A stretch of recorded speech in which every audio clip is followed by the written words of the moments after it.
The iPhone 13 rumor train is chugging along again, this time with some new information coming from Apple Analyst Ming-Chi Kuo.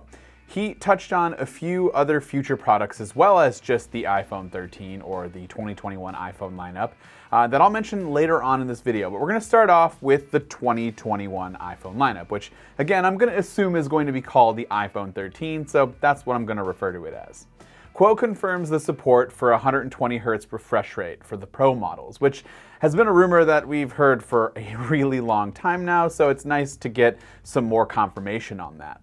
Kuo also revealed that the new iPhones will most likely have a reduced notch size due to the reduction of some Face ID components, along with a larger battery capacity, thanks to some other space-saving design choices like integrating the SIM card slot into the logic board, and again, they're also reducing the Face ID components, so it's going to make room for not only a smaller notch, but also more battery life. Some other details include the return of the Lightning connector, at least for another year, which is still weird to me that Apple isn't just making the jump to USB-C, unless those rumors of a portless iPhone that relies heavily on MagSafe for charging are actually true, in which case I guess I understand why they wouldn't just jump to a new port and only to ditch that one in the future.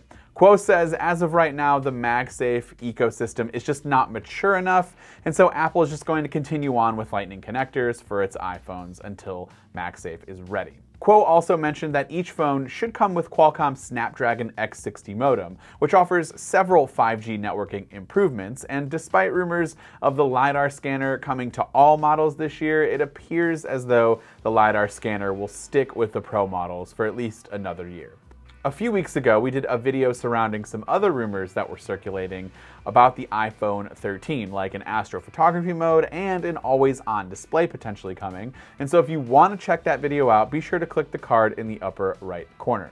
But Kuo also detailed some other devices that could be coming down the road, like a new iPhone SE in the first half of 2022 that retain the same design and size as the current 4.7-inch iPhone SE, but will include a faster chip and 5G support. In 2022, we could also see more reduction of that notch by ditching it entirely for a hole punch design, similar to what you see in current Samsung or other Android devices that adopt that hole punch display.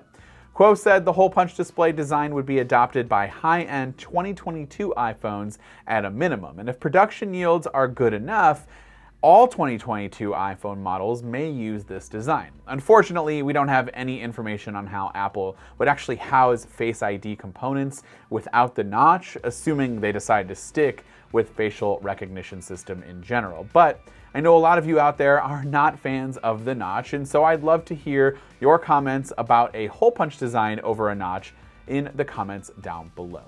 And finally, in 2023, there could be a potential foldable iPhone.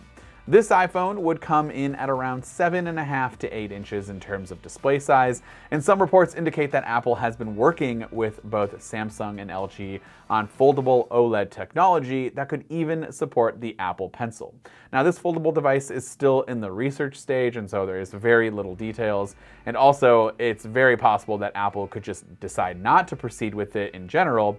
But I'd love to know your thoughts on the foldable phone as well as everything that I just talked about in the comments down below. Would you even consider buying a foldable Apple device with Apple Pencil support in the future? Do you like the idea of Apple reducing the notch entirely and making it a hole punch display? And what are your thoughts about the iPhone 13? Again, go ahead and let me know down in those comments. This has been Dan with MacRumors. Thanks so much for watching, and I hope to see you around in the next video.